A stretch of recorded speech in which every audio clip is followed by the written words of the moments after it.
우리가 2주 전이 굉장히 중요했죠. 그게 이제 4월 10일 예. 월요일 날이었죠. 2주 맞나요? 전이요? 2주 전이면? 오늘 네, 며칠이죠? 24일. 맞습니다. 그렇죠, 그렇죠. 예, 예. 예. 그때 일제히 여론조사 결과가 발표됐습니다. 그래서 네. 일부는 안철수 후보가 역전하는 조사도 나왔고요. 네. 또 문재인 후보가 앞서는 결과도 있고 그래서 상당히 접전 양상을 띈다. 그래서 그게 4월 4일 아니었나요? 아니 한 4월 10일경입니다. 네, 10일 4월 전. 4일 날 내일신문과 그거는 양자대결에서 양자대결에서. 이렇게 만들어준 거고 예. 다자구도에서도 다자에서도 오차범위로 엎어진 들어왔다. 결과들이 나왔다. 두세 개 나왔었죠. 4월 10날 월요일 날 예. 여론조사 발표되면서 네. 그러면서 그 한 주를 어떻게 보내느냐가 굉장히 중요했죠. 예. 네. 그 한 주가 15, 16일 날이 후보 등록일이었고 예. 17일 날 그 다음 주 월요일이 선거운동이 시작되는 날이었습니다. 그래서 이제 우리가 얘기를 많이 했던 게 후보 등록일 시점에서 여론조사 결과가 굉장히 중요하다. 그 지지율이 나중에 끝까지 갈 가능성이 예. 많다. 아하. 이게 이제 과거의 사례입니다. 예. 이게 그래서 본격 정식 선거운동 시작되기 전이었죠. 네. 그렇죠. 네. 그래서 일주일 전이었는데 10일 날. 그러면서 이 추세대로 간다면 골든 크로스가 일어날 거다. 안철수의 급부상이 일어났던 시점이었기 때문에. 예. 근데 그로부터 2, 3일이 굉장히 중요했는데 예. 사실은 문재인 캠프에서는 초비상이 걸렸죠. 왜냐하면 그렇죠. 전날, 일요일 날, 월요일 날 조사 결과가 대충 들리지 않습니까? 예. 기자들 통해서 돌았죠. 돌았습니다. 그래서 그런데 마침 그때 일요일, 토요일 날 문재인 후보가 17군데인가 19군데 언론사 인터뷰가 다 잡혀 있었어요. 토요일 날, 일요일 날. 예. 그러면서 언론사 인터뷰를 다 한 거예요. 그때. 그러면서 정권 교체 아니다. 안철수가 집권하면. 아. 그러면서 각을 세웠고요. 음. 그러면서 안철수가 되면 40석짜리 국정운영 할 수 있겠느냐. 국민의당 그러니까 가지고. 일부러 차별화를 하려고 선명하게 그렇게 네, 굉장히 지적을 한 거구나. 예, 예. 굉장히 방어막을 네. 세게 치고 프레임을 세게 걸었죠. 아니, 예. 그리고 사실은. 내용적으로 40석이면 누구하고 손을 잡아야 되는데, 민주당하고 손을 잡고 왜 경쟁을 해요? 아니 그때 되면 정계 개편이 일어난대잖아요. 그래서 그러니까 이제 조금 그래요? 한 번도 보지 못한 그러니까- 새로운 정치가 벌어진다고 그랬는데. 그러니까 일각에서는 징하네. 경선이 끝나고 문재인 후보에게 개혁보다는 통합의 기치를 들고 나가라. 그렇죠. 이런 어떤 자문들이 많았지만 예. 문재인 후보께서 그때 적폐청산, 예. 개혁, 음흠. 그다음에 정권교체 이 전선 기조가 맞다. 계속 밀고 나가야 한다라는 것을 본인이 예. 언론 인터뷰를 하면서 쫙 말씀을 하신 거예요, 사실은. 음. 그러고 월요일 날 딱 맞이한 거예요. 근데 여론조사 결과가 막 그렇게 나오니까 문재인 캠프에서 지금 난리가 난 거죠. 아하. 기조를 바꿔야 한다. 별 얘기들이 다 나올 거 아닙니까? 내버수당탕탕했지. 예. 예. 그런데 후보가 그렇게 딱 음. 전선을 딱 치니까 일단 좀 지켜볼 수밖에 없었던 거고 그러면서 이제 며칠 갑니다. 며칠 가는데 그 와중에 이제 국민의당의 이제 실점들이 계속 나옵니다. 뭐였냐면 첫 단설 번째는 유치원이 제일 커요. 제일 컸고요. 그 앞에 버스 동원해서 JTBC에서 원광대. 원광대가 예. 가서 뭐 광주에서 어떻더라 렌터카 예. 막 이런 게 터지고 그 다음에 이제 말씀하신 대로 유치원 단설 유치원이 제일 팍팍하냐. 컸죠. 예. 그리고 나서 교수 임용 채용 뭐 이런 것들이 계속 터지죠. 한 서너 개가 터집니다. 예. 그러면서 조사를 했더니 실제로 근데 사실은 그때 조사 방식의 문제였지만 실질적으로 무선을 80%를 섞고 유선 전화를 20% 섞었을 때는 그 당시에도 그렇게 안 한 나왔죠. 4, 5% 예. 앞서고 있었어요. 예. 근데 그 메이저 언론사들이 대개는 50대 50 정도를 예. 섞었기 때문에 유무선을 보수 언론 무슨 뭐, 메이저 언론이야. 보수 언론? 그러면. 이럴 때는 좀 좋게 얘기했다 뒤에서 까면 되잖아요. 아니에요. 그리고 예를 들었고 한겨레하고 어디하고 조사한 것도 네. 유선 비율을 50% 넘게 잡았어요. 그래서 말이 많이 나왔죠. 그러면 한겨레가 특히 많이 잡았고. 예. 처음에 그 4월 4일 날 양자 구도 그러니까 설명 없이 그걸 이제 그 누구죠? 이택수가 있는 거기 리얼미터. 리얼미터에서는 자, 양자 구도에서 안철수가 이겼다? 그 리얼미터에서 뭐라 그러냐면 그냥 양자 구도 하게 되면 이건 현실적으로 존재하지 않는 거기 때문에 설명한 양자 구도로 해봐야 된다. 그래서 그러면서 고발당했잖아. 리얼미터가. 그렇죠. 고발당했죠. 네, 국민의당으로부터. 네, 그래서 자 문재인과 심상정이 후보가 되고 단일화가 되고 네. 그다음에 안철수, 홍준표, 유승민이 단일화됐을 때 하게 되면 그때도 4~5% 이겨요. 그런데 이제 문제는 그 뒤에 이어서 KBS, 연합뉴스, 한겨레 뭐 했고 3개 기관에 다자구도로 했는데 이 3개 기관에서도 안철수가 이기거나 박빙으로 나오는 거예요. 그러니까 이번에 징계받은 게 1,500만 KBS하고 예, 연합뉴스. 예, 연합뉴스가 했던 거. 코리아를 있었죠. 예. 그게 이제 정말 이상했다는 거죠. 4월 8, 9 이제 이때 조사했던 거 그때 나온 겁니다. 그때 나온 말이에요. 거예요. 예. 예. 6%인가 4% 근데 한겨레도 항변을 하던데 우리는 쭉 그렇게 그 비율로 해왔기 때문에 추이를 알려주려고 한 거지. 추이를 알려주면 이제까지 추이를 보여줘야죠. 왜 지금 나온 결과만. 아니 그래. 근데 사실 정확하게 학설로 입증된 건 없지만 그동안 했던 관례로 본다면 우선이 한 80% 이상 들어가는 게 70, 상식적이에요. 그렇죠. 사실은. 근데 이제 네. 제가 그래도 저희 업계 얘기니까 저희 업계 잘했다는 건 아니지만 예. 저희 업계가 어딘데요? 언론. 양조 업계?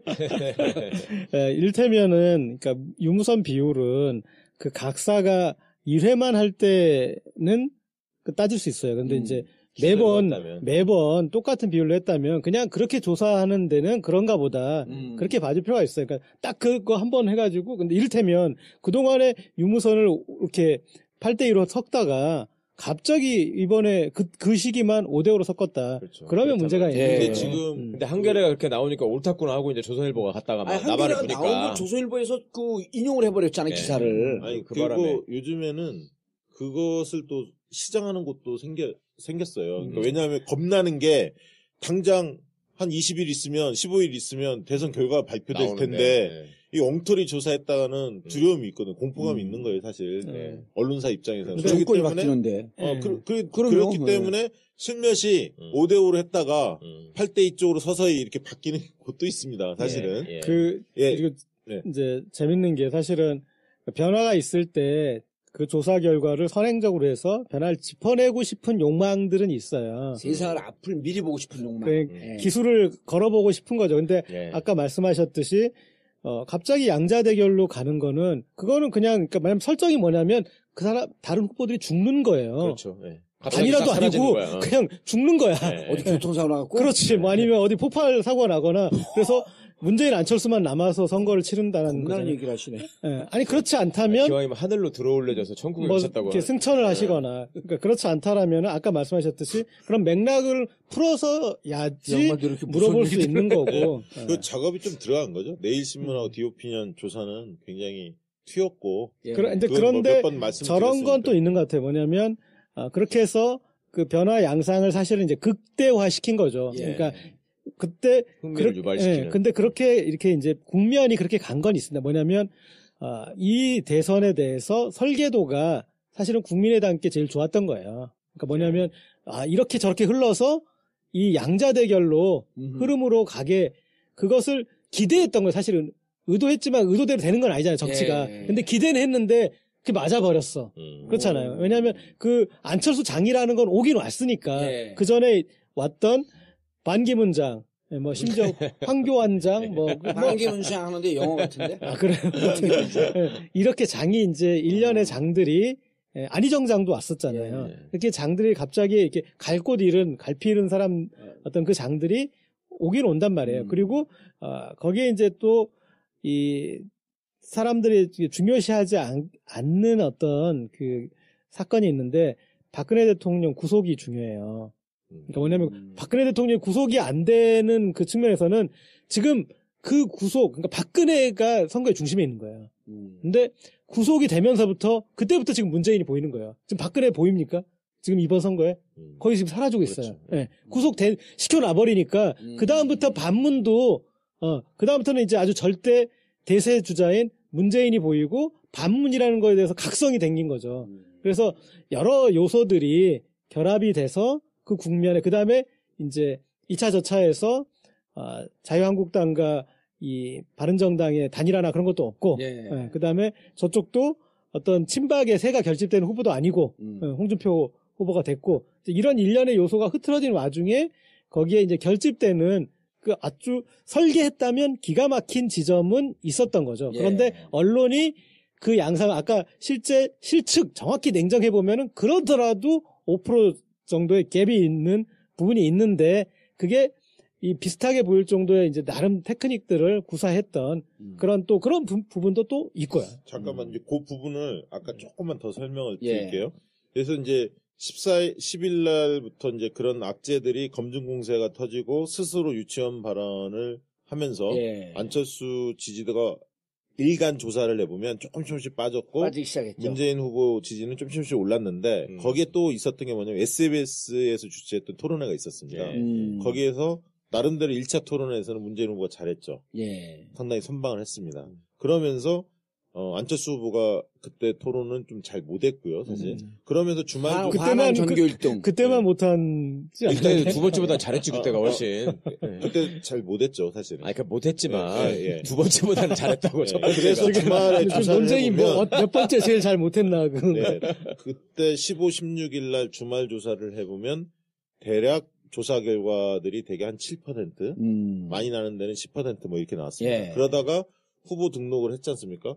후보 등록을 하게 되면, 그러니까 안철수 후보가 1차에 골든타임을 놓친 거예요. 그렇죠. 거기에 골든크로스를 딱 쳤어야 하는데 확실히 못 치면서, 왜냐하면 선거운동 들어가면 조직세가 힘을 발휘하거든요. 4월 10서부터 15 그 주간이 골든크로스가 올 수 있었던 치고 올라갈 1차 때. 골든타임에 1차 놓쳤어요. 골든타임. 예. 놓쳤고, 그러면서 이제 선거운동이 들어가면 아무래도 정당세, 조직세가 센 예. 민주당이 치고 나갈 수밖에 없었기 그렇죠. 때문에 차이가 점점 벌어집니다. 그래서 17, 18, 19로 가면 갈수록 뭐 조사 기간 따라 다르지만 10%에서 14%뭐 여기까지 이제 막 벌어지기 시작합니다. 사실은. 그 민주당 조직뿐만 아니라 자유당 조직도 가동이 되기 시작하니까 가동하- 이게 가동하- 확 벌어지는 것 같아요. 그렇죠. 맞습니다. 아니, 네. 지금 자유한국당 조직은 예. 17일까지는 잘 안 움직였어요. 예. 그 이후부터 그 다음 주부터 이제 안철수 쪽으로 쭉 갔다가 왜냐면 홍준표가 늦게 스타트를 걸었잖아. 도지사 저 꼼수 부리느라고. 그렇죠. 네, 그런데다가 네, 17일 본격적인 선거운동이 하고 그때부터 자유한국당 조직은 움직이기 시작을 했는데 더불어민주당은 이미 오래전서부터 움직였잖아요.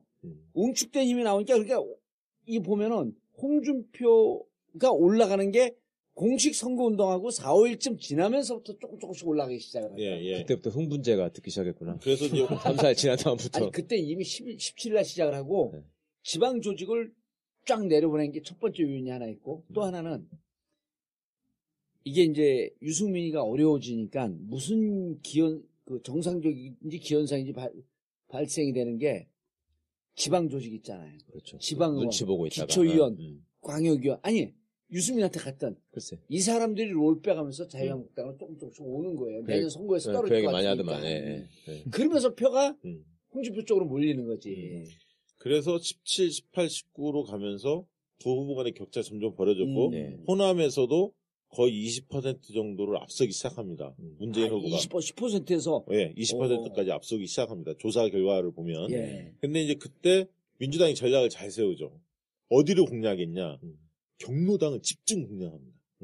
이 골목으로 들어간 거죠. 아, 호남에서 호남에서. 처음에 국민당이 골목으로 먼저 들어갔는데 그러니까 처음에는 거리 유세들을 많이 하잖아요. 네. 그 다음부터 이제 실질적으로 골목으로 들어가는데 왜냐하면 60세 이상이 약하니까 그래서 김정숙 여사를 김정숙 여사 사진이 그렇게 계속 예, 나왔구나. 김정숙 여사도 그렇고 필두로 해서 경로당을 쫙 장악하기 시작하죠. 밥봉사하고 그러는 거. 네. 그런 식으로 들어가기 시작했고 그다음에 여기는 이제 대구부터 찍었고 안철수 후보는 호남부터 찍었지 그렇죠. 않습니까? 좀 다르게 네. 느껴졌고요. 그러면서 좀씩 벌어졌는데 분기점이 하나 와요. 뭐냐면 2차 토론회, KBS 토론회. 아. 거기에서 사실 문재인 후보가 굉장히 고전을 하죠. 고전합니다. 그 스탠딩으로 했던 예, 거예요. 했던 거 집중적으로 포화를 받고 심상정 후보도 다구리로 공격을 붙었잖아 받았고. 그때. 예. 아, 이게 점잖으시면 다구리가 뭐야. 다구리 공식 전문 용어 아니에요? 그래요? 전주에서 많이 씁니다. 다구리 이상 그걸 표현하는 말이 뭐 있어? 그래서 우리 1대4라고 이렇게 점잖은 표현 쓰는데 그때 한번 토론의 영향으로 이게 어디까지 갈 건가. 네. 그런 다음에 송민순 사건이 또 터지죠. 예, 좀 쪽지. 이렇게 공개되면서 이게 어떻게 영향을 미칠까. 안보 왜냐하면 이슈가 또 토론회 터지니까. 때 주적 발언이 논란이 됐지 않습니까? 그걸 네. 좀 명쾌하게 저 해명을 하거나 아니면 반박을 하거나 세게. 유승민 후보가 그런 거 아니에요. 네. 북한이 주적이라고 밝혀라. 국방부에 써 있다 사실 없는데. 예. 그건 사실 국방위원장이면서 그걸 모릅니까? 그렇게 얘기했어야 되거든. 맞습니다. 국방위원장 똥구녕으로 했네요. 그때 또 안철수 전문용어입니까? 후보가 유승민 후보한테 올라타는 모습을 보여가지고 더 맛이 예. 간 거 아니에요? 예, 예. 주적에 편승하는 거 하려고 그러다가. 예, 호남에서는 또 그게 예. 또 이슈가 그렇지. 됐었죠. 아. 그러면서 그런데 어쨌든 약간 주춤하는 양상은 있었어요. 문재인 후보가 쭉 확대되는 두 후보의 격차가 15% 넘어서는 느낌이 있었는데 예. 좀 주춤합니다. 예. 한 2, 3% 주춤하다가 지금 이제 이번 주에 들어온 거죠. 이번 주 들어와서 일요일 날 토론회가 굉장히 이번 3사 예. 그 성관위에서 주최했던 KBS, 토론회에서 MBC 뭐 사실 등등이죠. 문재인 후보가 상당히 선방을 했고 반면에 안철수 후보가 죽을 썼죠, 사실. 예. 아, 제가 예. 방송을 하면서 예. 그 패널들한테 1등 누구냐 이렇게 물어봤거든요. 근데 1등 문재인, 유승민, 심상정이 1, 2, 3등을 이렇게 돌아요. 패널들이 다. 예. 1, 2, 3등. 그러니까 문이 1등일 경우 있고 유가 1등일 경우 있고 심이 1등일 경우가 있어. 근데 문이 1등인 경우도 나온다라고 하는 게 좀 이례적인 거거든요. 문 후보가. 꼴찌는 동일하죠. 아, 꼴찌는 동일하지 않습니다. 바뀌었어. 홍이 4등, 안이 다 꼴등으로 가 있어. 이번 거는 그렇죠. 이번 게 네, 3차에서 패널들이. 그러니까 네. 패널들이 보는 게 자기 정치적 성향과 무관하게 나름대로 그 정치 패널들, 이 평론가들이 비교적 정확하게 보잖아요. 예. 근데 문 1등 안은 거의 4명 중에 3명은 안을 꼴찌로 다 뽑더라고. 그렇죠. 그러니까 예, 마지막 하나만 더 음. 말씀드릴게요. 그래서 이번 주가 왜 중요했냐면 사실은 이번 주 29, 30일 날부터 이제 투표용지 그 인쇄 들어가지 않습니까? 예. 29일 날 사실 선거는 끝나는 겁니다. 왜냐하면 다음 주 월요일부터 5월 1일부터는 연휴. 연휴가 끼어있고 노는 사전 때니까. 투표하고 이제 사실 마음을 다 굳히는 거거든요. 그럼 예. 남은 일주일밖에 안 남았는데 예. 사실상은 예. 마지막 어떻게 보면 2차 골든타임이 사실은 안철수 후보한테 온 거예요. 이번 토론이 그렇죠. 일요일 날 토론에서 네. 왜냐면 격차가 벌어지고 있었기 때문에 이거를 재반등할 수 있는 절호의 기회였는데 2차 골든타임을 놓친 겁니다. 때문에 자력으로 후보 단일화 없이 연대 없이 자력으로 안철수 후보가 치고 올라가거나 역전을 하기에는 굉장히 좀 어려운 상황이 지금 놓였죠. 물론 이제 JTBC 토론 25일 날 그다음에 28일 날 또 경제 토론이 있습니다. 오늘이죠. 오늘이죠. 예. JTBC. 예, 오늘. 예. 이제 이런 토론회가 약간의 변수는 있습니다. 하지만 실제로 해보면 토론회가 후보 지지도에 미치는 영향은 거의 한 2% 정도밖에 안 돼요. 그 크죠. 그게 네. 빈집에 쏟아나는 그러니까 건데. KBS 토론 터지면서 문재인 후보 지지층도 일부 부동층이 빠지는 게 보여요. 아, 2차 토론 때. 2차 토론 때. 예. 아까 송민수 건 뭐 이런 것도 있었지만 근데 실질적으로 안보 이슈는 크게 영향을 별로 안 미쳤어요. 왜냐하면 문재인 후보 지지층 같은 경우는 그런 부분들에 대한 철진한 색깔 공세에 대해서 이미 많이 단련됐던 분들이고 예. 그래서 크게 흔들리진 않았고요. 오히려 안보 이슈가 딱 터지니까 보수층이 헷갈렸습니다. 그러니까 일부는 또 홍준표 후보가 그걸 TV 토론에서 전쟁 위기를 막 고조시키면서 보수층 결집을 계속 호소하지 않습니까? 일부 먹혔거든. 먹었지. 그리고 예. 안철수 후보는 우왕좌왕하고 예. 그 부분에 있어서 행보가 그렇기 때문에 믿음직한 모습 못 보여주고 하기 때문에 보수층이 약간 흔들리는데 오히려 문재인 후보 지지층은 상당히 견고한 편이었어요. 예. 크게 많이 흔들리지 않았다는 거죠.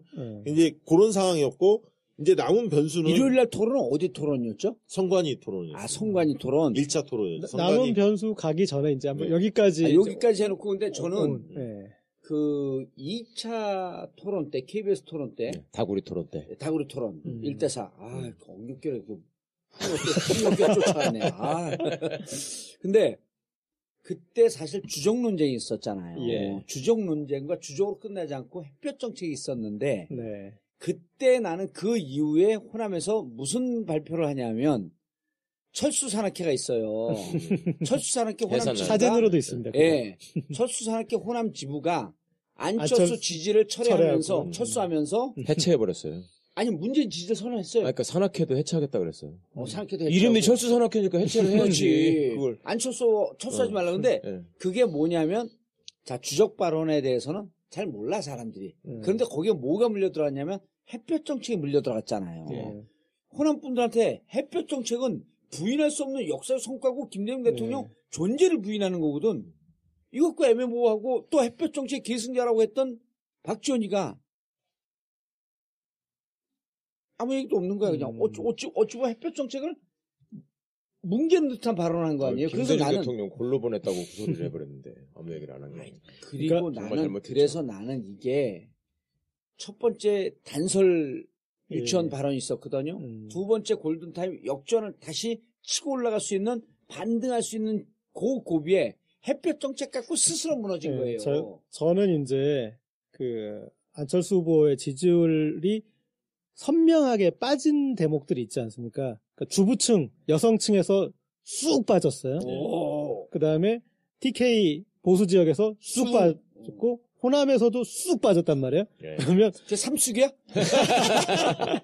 이 쑥 빠진 데서 주목을 하자. 근데 어. 일단은 정책에 대해서는 정무적으로 판단을 해야 돼요. 예. 그렇잖아요. 그런데 유치원, 단설 유치원 발언과 그 다음에 학제 개편은 정무적으로 실패한 정책이거든요. 정무와 정책 다 실패한 거죠. 예. 그렇죠. 그러니까 예. 거기에 그런 정책을 했을 때 유권자들은 자기 이해관계에 대해서 생각해보잖아요. 그런데 예.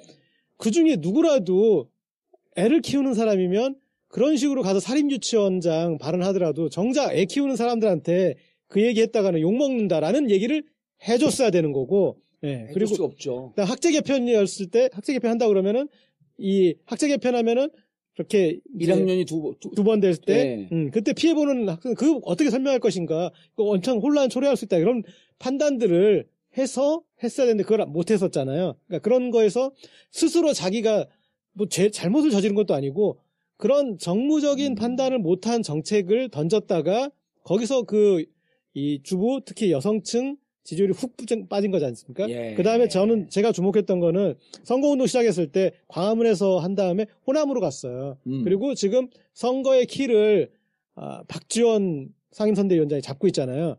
그러면서 호남으로 가면서 이 선거는 끝났다 전 생각을 했어요. 왜 그러냐면 지금 갑자기 보수층의 지지율이 늘어났어요. 예. 그런데 단단하진 않거든요. 그리고 대구로 갔어야 된다. 근데 호남으로 갔으면 이 보수 지지자들에게 나는 호남의 아들이라고 선언한 거지. 계속 지지하실지 생각해 보시라고. 예. 그러다가 또 그 호남의 대표 주자들이 가가지고 지역감정 발언을 쏟아내지 않았습니까? 그러다 보니까 거기에서 본인이 저는 어떤 생각을 했냐면 문재인 후보가 호남으로 갔어야 맞다. 왜냐하면 호남에서 전투를 벌이면 호남의 맹주 다툼을 하고 있구나. 라고 전국적으로 이렇게 이 호남을 두고 다투면 이 선거는 문재인 후보가 이긴다 생각을 했어요. 그런데 문재인 후보는 사실은 대구를 갔어요. 그리고 뭐 대구 간 게 쟤는 그렇게 이득도 아니었던 것 같아요. 왜냐하면 지표에서 그렇게 늘어나거나 그러지 않았잖아요. 그런데 무덤을 팠죠. 그리고 저는 그 박지원 안철수가? 그렇죠. 예. 네. 그리고 박지원 의원 대표나 이런 사람들이 정동영 안 보였어야 돼. 예. 호남이 안 보였어야 돼. 왜냐하면 갑자기 늘어난 게 보수 지지가 늘어났는데 예. 너무 열심히 하신 거지. 그다음에 김대중 뭐 골로 갔다라느니 골드 크로스를 만들었는데 골로 가는 크로스를 만들어 버렸잖아요. 그렇게 되고 그러면서 보수 지지층이 그다음에 이제 아까 얘기했듯이 홍준표가 이제 보이기 시작하잖아요. 네. 그러면서 이제 어떤 정체성을 그리고 거기에 갈 수밖에 없는 표였는데 홍준표 후보가 제 몫을 찾아갔단 말이에요. 그다음에 아까 얘기했던 그런 이슈나 여러 이슈가 되면서 사드 이슈, 그다음에 주적 이슈, 그다음에 햇볕 정책 이슈 되면서 네. 호남에서 아니 그러면 도대체 김대중이 뭘 계승하는 거야? 그렇잖아요. 지역 사람들이 거기도 호남 아니에요. 네. 그러니까 제가 그래서 호남 정서를 알죠. 근데 그러면서 지금 호남 거의 더블 스코어로 가버렸단 말이에요. 그러니까 그리고 호남은 모처럼 전남분이 오셨네. 쏠림 현상이 있는데 전라도 말 할 줄도 몰라 근데 왜요? 네이티브가 안 되잖아 지금. 그래요? 서울만 몇 살 때 하잖아요. 올라왔는데. 이거 서울 올라와 보니까 이 전라도 말을 해서 이렇게 살아남기 힘든 거 이게 경상도 전국고 오면 살아남아. 경상도 사투리는 주류어예요, 주류어. 네. 근데 이게 여기 호남 비주류어예요? 사투리는 술 마시면서 하는 우리는 뭐요? 그러면 우리는 어떻게 살았다는 거예요? 그냥 한번 해봐. 여기 왔으니까. 온 짐에 한번 털고 가면. 원래 쭉쭉 털어버려. 어쨌든 그렇게 이제 이렇게 봐서 예. 그러니까 저는 제가 봤을 때 그 세 군데가 지금 빠졌잖아요. 근데 빠진 데가 명확한 이유가 있더라고요. 그다음에 근데 그 명확한 이유가 없는 지금 충청 지역 예. 약간 충청 지역은 생각보다 좀 버티고 있어요. 제가 그 부분에 얘기를 해볼게요. 일단 충북에서 이긴 사람이 대통령 그동안 얘기했죠. 하잖아요. 예. 근데 충북 그 청주 KBS 방송국에서 조사를 했잖아요. 예, 그래요? 1040명인가 아. 충북 사람만 안심번호로 최초 안심번호. 제대로 했네. 그 자기들이 안 한 것만 갖고 인증은 안 되니까. 우리 한 거는 비공표라니까요. 참. 그걸 우리한테 하나라도 얘기를 해봐. 얘기를 안 하죠. 거기서 한 6%포인트 이게 정도를 이제 문재인 31대 후보가 36. 앞선 예. 결과가 발표가 됐는데 그래요? 제가 이 얘기를 어. 좀 드리고 싶어요. 저는 이제 그 지금 고 기자님 말씀하신 거 동의를 하고요. 대부분 다 동의하고 다른 면을 이 얘기를 해볼게요. 일단은 안철수 후보가 역시. 호감도가 좋잖아요. 호감도가 높잖아요. 예. 호감도가 최근에 조금씩 떨어졌어요. 아까 흠집들이 많이 났죠. 검증 공세에서. 예. 근데 이 호감도가 그 확장력의 바로미터라고 우리 얘기를 많이 했지 않습니까? 그렇죠. 예. 근데 이게 지지도로 연결되려면 중간에 뿌리치가 하나 있습니다. 그게 뭐냐면 영어를 전라도 사투리처럼 하니까 깜짝 놀랐는데 뿌리치가 이게 뭐냐면 대통령감이라는 이미지가 있어야 돼요. 예. 그래야 지지도로 갑니다. 그러니까 저 사람은 좋은데 저 사람이 대통령감이야? 이 부분에 대한 퀘스천 마크가 있어요. 경선 때까지는 괜찮았어요. 안철수 후보의 최대 약점은 이 부분입니다. 실질적으로 사람들을 만나서 물어보면 대통령감이 누구냐라고 물어보면 지지는 안철수를 하지만 대통령감이 그렇죠. 누구냐 하면 손을 안 들어요. 아하. 안철수에 대해 자신 있게 못 듭니다. 그러니까 문재인 후보하고 안철수 후보하고 차이가 큰 부분이 대통령감이냐 아니냐 이 부분에 대한 차이가 크게 벌어지고 있고 두 번째 잡았어도 안 되는 거야. 무게 딱 잡고 있어도. 그러니까 두 번째는 뭐냐면 대통령 준비를 잘 해왔느냐 집권 준비가 돼 있느냐 예. 이 부분에 대한 두 분이 좀 차이가 크게 나요. 그러니까 안철수 후보는 사람은 좀 괜찮은 것 같은데 아직 대통령감은 아닌 것 같고 집권 준비를 착실히 해온 느낌은 아니다. 이게 이제 인식이란 말이에요, 사람들의. 그런데 이분이 그동안에 2차 토론회에서는 굉장히 1차 토론회는 경색됐다고 얘기하니까 2차 토론회 때는 막 이렇게 국민이 이깁니다! 막 이렇게 하면서 굉장히 막 밝은 모습을 보여줬단 말이죠. 뭐 어제 토론회에서 엊그제 토론회에서 좀 더 좀 황당한 얘기들도 많이 하셨어요. 예. 근데 중요한 건 뭐냐면 여유로움과 가벼움은 달라요. 예. 그러니까 국가 지도자, 대통령다움, 국가 지도자다운 이런 모습을 사람들은 보거든요. 그 국가 지도자다운 게 뭐냐? TV 토론에서. 저는 국정 운영에 대한 나름대로 분명한 철학과 소신이 있어야 하고요. 그다음에 위기를 관리할 수 있는 안정감이 있어야 돼요. 예. 이런 것들을 사람들 다 봅니다. 저 사람의 말을 하는 거, 태도들을 다 보는데 그렇죠. 어떻게 보여지냐면 저는 이번 선관위 토론 같은 경우는 3차 토론 같은 예. 경우는 문재인 후보한테 이게 대화하는 과정을 보니까 나이차 많은 형이야. 저 큰형, 큰형한테 막내 동생이 어릿광 막 부려. 떼쓰는 이런 느낌이 딱 들더라고요. 이게 급의 차이, 체급의 차이 확 느껴진 거죠. 사람들한테. 저는 이제 이런 부분들이 굉장히 뼈아플 거다. 그리고 통합을 얘기하는데 안철수 후보가 왜 사람들한테 그게 전달력이 약할까? 한번 생각을 해보면 통합에는 자기 중심이라는 게 있어야 돼. 내 중심이 확고 있으면서 통합을 얘기하는데 중심이 없고 어설픈 양비론에 빠지는 거예요. 민주정부도 잘못했고 보수정권도 잘못했고 애매하게 스탠스를 취하거든요. 자기 중심이 없으니까 휩쓸려 다니고 우왕좌왕하는 거죠. 결국은 자기 중심 없는 것이 그러니까 지금 3종 세트예요. 첫 번째 이제 4종 세트 나올 때가 되는데 첫 번째가 단설 유치원, 두 번째가 햇볕 정책, 그다음 세 번째가 토론을 통해서 내가 대통령감으로서 적절하다라고 하는 자기 중심을 보여주지 못했다. 그렇죠. 그리고 뒤끝 있는 사람처럼 보였죠. 현명한 이미지. 옛날에 무슨 발언한 거 가지고 하고 있다가 이거 보세요. 뭐 이런 식으로 한 거 아니에요? 예를 들면 사람이 좀 품이 넓지 못하다 이런 느낌을 주기 때문에 통합의 이미지도 굉장히 약해져요. 알겠습니다. 여론조사하다가 우리가 안철수 까기로 슬그머니 흘렀는데 자 그런데 3차 토론에서 진짜 이제 그 똥볼 4종 세트가 나오잖아요. 저는 그 두 분 말씀 들으면서 그 생각을 했어요. 저는 사실은 아무리 그 안철수 후보가 무슨 1대1 구도에서 역전을 했는데 뭐라고 나와도 1등하기 어렵다고 개인적으로 판단을 하고 있었거든요. 그래요? 네. 그러니까 그때 막 사람들이 엄청 불안해했잖아요. 왜 문재인 지지자들 입장에서는. 당신 저한테도 전화 많이 받았다고 저한테 막 전화하고 문자에 박시영한테 좀 물어보라고 어떻게 되는 거냐고 막 그러셨는데 비공개 여론조사. 예. 근데 저는 두 분 말씀해 주신 것처럼 1대1로 될 가능성이 없다고 봤기 때문에 이거는 허상이다. 그렇죠. 저 나름대로 그렇게 판단을 했어요. 계속 정치 얘기를 하기 있을 때문에 가능한데 사람들 느닷없이 1대1 딱 주잖아요. 예. 그렇게 되는 줄 알아 진짜로. 그러니까요. 내가 내 머리로 아무리 생각을 해봐도 1대1이 안 될 것 같은데 이게 어떻게 되나 1대1이 되려면은 적어도 내 생각에 홍준표, 유승민이 하여튼 안철수 밑으로 들어가야 되는데 그건 불가능한 것 같거든. 아무리 생각해도. 유승민도 홍준표 밑으로 안 갈 것 같은데 그게 될까? 그리고 조원지지가 가만히 있을까?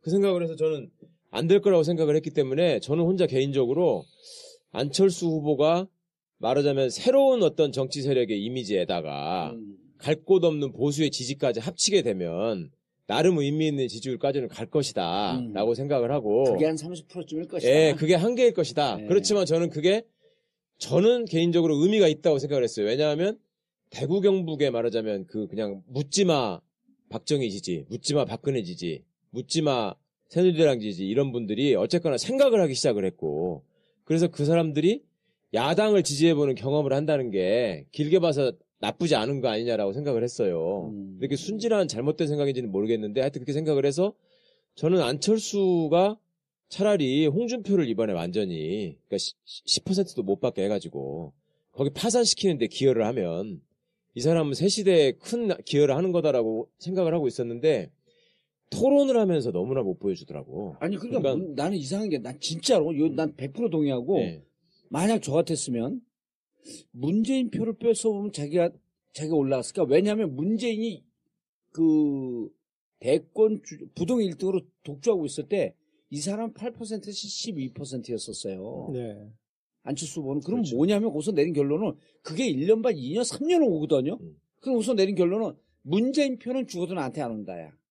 그렇죠. 그런데 고정지지율이 10% 언저리에 있었으니까. 그런데 언제 착각을 했냐면 2016년 4.13 총선 때 호남을 쓸고 난 다음에 호남도 이제 맹주가 나네. 예. 근데 여기서 끝나고 나서 이제 박지원 부대표 보면은 지지율이 그렇게 올라갔던 지지율이요. 총선 끝나고 나서 줄줄줄 빠져갖고 더불어민주당과 국민의당이 호남에서 50대 50 대등한 관계로 간 게 총선 끝나면 몇 개월 지난 다음에 바로 대등한 관계로 갔어요. 예, 그 언론 그렇죠. 기획 기사도 예. 아니 총선 때 이렇게 압승했던 데가 왜 1대1 구도로 갔지? 이 기사가 계속 쏟아져 나올 때도 자기는 여전히 8% 10%였었어요. 12%? 네. 그러고 나서 안희정 아웃되고 난 다음에 25% 30% 솟았으면 내가 갈 길은 저 중도나 보수 갈 길은 보수를 잡아야 된다 그러면서 누굴 깠어야 되냐면 홍준표 당신 같은 사람이 무슨 내일의 희망이냐 거기를 뭉개뜨렸으면 오히려 나는 그 표가 왔을 가능성도 있다고 보는 거죠. 그 얘기를 조금 받아서 이제 제가 다시 말씀드리면 네. 일단은 안철수 후보는 2012년에 정치를 시작할 때도 그렇고 지금도 그렇고 이질적인 두 지지층을 가지고 있어요. 항상 딜레마죠. 네. 그때는 근데 지금하고 또 재밌는 건 뭐냐면 지지층이 또 달라졌어요. 네. 그때 어떻게 됐었지? 그때는 젊은 층. 젊은 층한테 인기가 좋았죠. 네. 그랬는데 지금은 이렇게 노년층으로 됐고. 가버리고. 네. 한 5년 만에 꼴대가 된 거야? 네. 그 다음에 또 이번엔 또 이제 주력이 또 보수 지역으로 가버렸잖아요. 네. 그런데 그렇게 되면은 이질적인 유권자를 만족시켜야 된다라는 엄청난 정치공학이 필요해지거든요. 네. 그런데 이 어정쩡함에서 지금 아까 지나온 2주 동안 계속 실패를 한 거죠. 근데 거기에서 저는 이제 여전히 호남으로 그렇게 가고 그게 이제 큰 실패다라고 보는 거죠. 왜냐하면 왜 호남에 갔을까? 아까 말씀하셨듯이 총선에서 지난 1년 전 총선에서 역전했던 경험이 있는 거예요. 그러면 다시 역전시킬 거라고 지금 보는 거지. 문재인 후보가 차이가 있지만 내가 호남에서 역전시킬 수 있다. 그다음에 그 승기를 잡아가지고 전국으로 확대하겠다. 그 확신을 가지고 호남으로 간 거였지 않습니까? 어제도 다시 갔잖아요, 호남. 네. 지금 호남 총동원령이 이제 그랬는데 그 호남으로 가는 걸 보면서 그 다음에 호남으로 갔는데 목소리는 그러니까 그거죠. 뭐냐면 지금 제가 최강욱 대표님하고 이렇게 포용을 했어. 그랬는데 윙크는 지금 이 몽도사님한테 하는 거야. 지금 계속 호남으로 몸은 오고 있는데 사드 배치하겠다. 햇볕 정책 그게 뭐 대단한 거라고. 그리고 뭐 무슨 북한은 주적이지. 거기서도 이질적인 행보를 하는 거예요. 그랬는데 봉도사님을 그렇게 보고 있는데 봉도사님께서는 그 TK 유권자들은 다시 홍준표를 보는 거야. 그래 안보가 중요하면은 우리 아싸하게 홍준표가 낫지. 네. 네. 그러니까 이 트랩에 걸려버린 거죠. 그러니까 그 본인은 이제 그 호남에 가더라도 그 호남에서는 이미 이제 진정성 없이 그럼 오는 회포가 됐고, 근데 보수에서는 안보 국면이 되면은 왜 안철수야? 안보에 왜 안철수야? 아니잖아요. 안보에 홍준표나 차라리 유승민인 거지. 예. 그러니까 본인이 움직이면 움직일수록 본인은 이 빠져나가기만 하는 거죠. 잠깐 웃어 짚고 넘어가고 이제 그러면 핵심이 뭐냐면 호남의 유권자를 사실 우리는 30년, 40년을 정치해온 사람도 호남의 유권자를 알잖아요. 이건 이 털끝, 이 실핏줄로 이해를 하잖아요. 그러니까 호남은 이 선택적 투표라는 정부에서 거의 유일무이한 지역이다라고 하는 것을 이게 피부로 느껴야 돼요. 그럼요. 입과 머리로 정책 몇 가지 줘서 호남이 움직인다고 생각하면 안 되고 한 5, 6% 이길 때 박시영 부대표하고 나오고 얘기하면서 야 결국 호남은 선택적 투표를 하면서 어느 한쪽이 정권 교체가 되는 쪽으로 가는데 그것까지 계산하면 보수적으로 봐도 8% 이기고 좀 긍정적으로 보면 10에서 15% 이기겠구나. 이 얘기를 둘이 앉아서 하고 있었는데 그 근거는 뭐냐면 호남 민심의 향배는 이렇게 나눠진 상태로 가지 않는다. 그러면서 둘이 야 그게 7대3이 될까? 7.5대 8, 2.5 될까? 이 얘기하고 앉아있었죠. 그러니까 우리가 이렇게 호남을 알고 있음에도 불구하고 안철수는 사실 당에서 무슨 얘기를 해도 호남을 몰랐던 거예요. 그러니까 이런 측면에서 좀 말씀드리고 싶어요. 제가 호남 출신으로서 감히 말씀드릴 자격이 있을지는 모르겠는데 그동안에 호남이 전폭적인 감히 말씀드릴 수 지지를 없는 자격은 또 뭐야? 아니 호남에서 떠난 지가 오래됐으니까 지지를 보낸 후보들을 생각해 보시면 김대중 대통령도 그렇고 노무현 대통령도 그렇고 예. 그냥 보통 사람들이 보기에도 굉장히 똑똑한 사람들이에요. 그렇잖아요. 딱 그렇죠. 보면은 네. 말이 딱 말을 해도 그냥 문장으로 받아쓰면 논리가 딱 앞뒤가 맞고 예. 굉장히 똑똑한 사람들이었다고요. 그리고 그 뒤에 한때 떴던 정동영 씨 같은 경우에도 말 잘하고 똘똘해 보이잖아요. 그럼요. 거기도 말은 그러니까, 예술이지. 호남 사람들은 그동안에 어떤 정치인의 역량을 볼 때 이 사람이 지향하는 가치나 정책도 중요했지만 이 사람이 호남의 대표 선수로서 굉장히 똘똘하구나. 아하. 이런 게 사실 어떻게 보면 자부심이었던 거야. 그러니까 예. 그 YS하고 비교를 할 때부터도 김영삼 대통령은 어떤 감은 뛰어나고 사람이 이렇게 화끈하게 치고 나가는 맛이 있지만 디테일한 면에서 붙어갖고 토론을 시켜보면 말이 안 되잖아요. 그러니까 예. 그런 데서 오는 어떤 카타르시스나 자부심이 있었거든. 응? 그러니까 이 똑똑한 사람이 제대로 된 정책을 했고 또 그걸 통해서 뭐랄까 그 통일 문제에 있어서도 뭔가 논리적이고 그 주관을 가지고 임했고 예. 이런 거에 대한 어떤 평가나 자부심이 중요한 있었는데 지적이시죠. 예. 예. 그런데 문재인 후보 때 가가지고는 그런 면에서 실망한 측면이 있단 실망했죠. 말이에요. 예. 그래서 그게 있었어. 강철수를 강조했었고. 그렇죠. 그러니까 안철수가 뭔가 학벌도 있고 경력도 있고 그다음에 참신하고 똘똘한 지도자의 이미지로서 하려고 했던 거라고.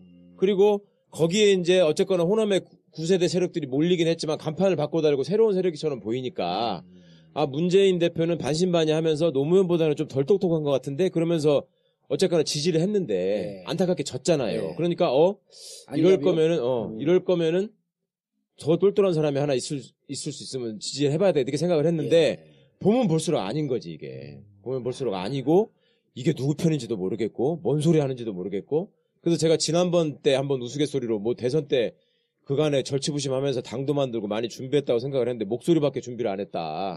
안 했더라 그 말씀을 드렸는데 지금도 보면은 문외한이 보더라도 이거는 전략도 없고 역량도 딸리는 거 같고 엉켰죠. 네. 그렇잖아요. 네, 호남을 실제로 분석을 해보면 예. 호감도로 우리는 이제 분석을 하는데요. 예. 그러니까 문재인만 좋아하고 안철수를 싫어하는 사람이 예를 들면 25%. 안철수는 좋아하지만 문재인만 좋아하고 안철수를 싫어하는 싫다. 사람. 안철수 싫어하는 사람 25%. 예를 들면 예. 거의 그다음에 안철수는 좋아하고 또 문재인을 싫어하는 사람이 한 25%. 되게 비슷합니다. 그런데 문재인도 좋아하고 안철수도 좋아하는 동시 호감층이 40~50%가 있어요. 그 나머지 층이 예. 그렇죠. 일부 둘 다 싫다는 사람들 5에서 뭐 10%밖에 안 되고 그런데 둘 다 좋아하는 이 동시 호감층이 누구를 향하고 있느냐에 따라서 지지도가 달라집니다. 근데 이제 지금까지는 그게 50대 30 정도로 문재인 쪽한테 더 가 있는 거예요. 그러기 때문에 호남의 지지율 차이가 나 있는 겁니다. 그렇죠. 결국 둘 다 괜찮긴 하지만 이번엔 누구를 더 지지해야 돼라고 더 쏠리는 거죠. 지금 그 국면에서 약간 차이가 나기 시작한 겁니다. 사실은. 이제는 이게- 좋아 싫어가 구분이 되는 시점이 오는 거지. 예. 그래서 이게 그러면 앞으로 15일 동안 그대로 갈 거냐? 저는 문재인 후보 측에서 방심하면 안 된다고 봅니다. 그러니까 호남은 또 유심히 봅니다. 전략적 선택도 하지만 자세를 봅니다. 애들이 벌써 다 된 것처럼 하는 거에 대해서 별로 안 좋아합니다. 예. 끝까지 예를 들면 겸손하게 이 부분이 굉장히 중요하고요. 저한테 이제 많이 물어보는 사람들이 페이스북이나 이럴 때 보면 홍준표가 빠지지 않겠냐. 이 돼지 흥분제 때문에 이 얘기를 많이 물어보세요. 절대 그래서 안 빠진다 그랬지. 절대 안 빠진다고 제가 희망사항이지, 왜 안 네. 빠지냐면 이 홍준표 지지표는 개인 지지표가 아니에요. 그렇죠. 네. 개인 지지표는 한 20, 30%밖에 안 되고 세력 지지표입니다. 70% 이상은. 그러니까 자유한국당, 보수 정당을 지켜야 한다.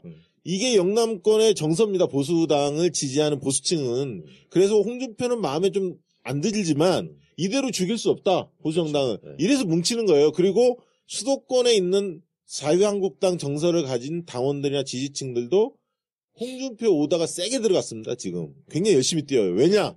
내년 지방선거가 있기 때문에 그렇죠. 이번 대선을 지더라도 15%를 못 넘기면 우리 다 죽는다. 라는 위기의식이 있습니다. 당이 파산한다. 당이 파산하고 다 죽는다. 자기들도 기초의원, 구의원, 시의원, 뭐 단체장 나가야 하는데 네. 이거 안 된다. 때문에 지금 결사적으로 나름대로 선거운동 열심히 하고 있는 거예요. 예. 그래서 홍준표 지사는 계속 조금씩 계속 오를 거다. 홍준표 후보. 저는 15% 당연히 넘을 거라고 봅니다. 그리고 승수 효과가 있잖아요. 뭐냐면 지금 조원진 새누리당과 지금 단일하기로 또 합의하고 있잖아요. 아, 그래요? 그럼요. 그렇죠. 그래서 그 만났는데 그 중간에 누가 작업을 했죠? 중간에 작업할 사람이 누가 해서 조원진밖에 없는데 국회의원. 조원진하고 그다음에 남재준 있잖아요. 네. 뭐 거기도 이렇게 일단 한다고. 같이 한다는데 일단 조원진하고 먼저 하는데 그런 얘기를 한 거 아니에요. 네. 조원진하고 하면 그 박사모가 네. 1%지만 지금 지지율 1%밖에 안 되지만 그 뒤에 잠재적인 게 10%가 있으니 15% 넘긴다. 네. 이게 논의의 초점이에요. 그 다음에 남재준까지 해서 같이 하자. 그러니까 지금 홍준표 쪽에서는 0.1%가 아쉬울 때거든요. 네, 그리고 그렇죠.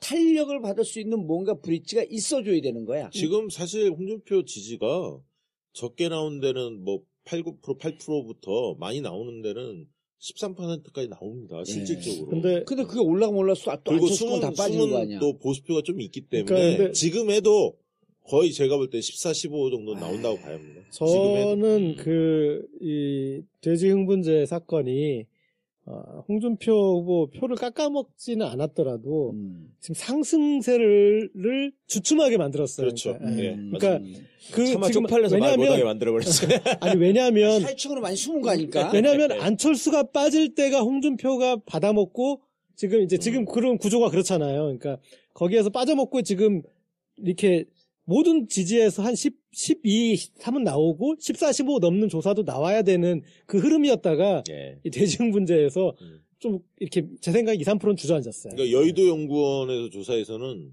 상당히 홍준표 저 후보의 지지가 15% 가까운 예. 뭐 조사가 나왔다. 이런 어떤 소식들이 여의도 정가에 막 떠돌았어요, 사실. 그래서 이제 뭐 자유한국당 나름대로는 굉장히 고무됐었고 뭐 그런 어떤 움직임도 있었어요. 근데 어떻게 보세요? 그거를 바람직한 현상으로 봐야 돼요. 어디요? 바람직한 현상으로 봐야죠. 홍준표 지지가 늘어나는 거. 아니지. 그건 아니죠. 그러니까 나는 바람직한 현상으로 봐요. 아니, 왜 이게 그러냐면 갈리더라고 소리. 이거는 이런 거를 바람직하다 안 하다라고 구분하기는 가치를 가치를 보기에는 이건 나는 애매합니다, 그거는. 우리는 오래 정치하는 사람들로서 예, 예. 현상을 보면은요. 예를 들어 홍준표 지사가 지금 올라가잖아요. 그럼 예. 자유한국당 살아남습니다. 그게 네, 역으로 무슨 네. 현상이 빚어지냐면 예, 예. 대선이 끝나잖아요. 국민의당은 심각한 위기에 빠지는 거예요. 예. 바른정당. 아니, 바른정당은 말할 것도 없고 정치적 분석을 이렇게 하시더라고요. 예, 그러니까 국민의당이 심각한 위기에 빠지면서 그리고 실질적으로 예. 국민의당의 당과 더불어민주당의 당과 당은 대립과 갈등 혹은 분열돼 있을 양상은 되지만 예. 일단 지지층은 겹쳐 있어요. 그렇죠. 예. 그다음에 인적 구성원도 겹쳐 있어요. 그러면 이 민주당이 예. 집권을 하게 되면 네. 1차 협치, 예. 1차 연정의 대상이 누가 되겠습니까? 정의당 되죠. 네. 그다음 또 누가 그다음에 되겠어요? 국민의당이죠. 국민의당이란 말이에요. 근데 그렇죠. 국민의당의 예. 다수가 아니라 국민의당의 적폐 세력들이 있어요. 그렇죠. 누구냐 하면 더불어민주당에서 2016년 총선을 앞두고 분탕질에 당을 흔들면서 예. 분탕질 갖고 나갔던 예. 의원들이 있어요. 예, 예. 그분들이 대다수인데 예.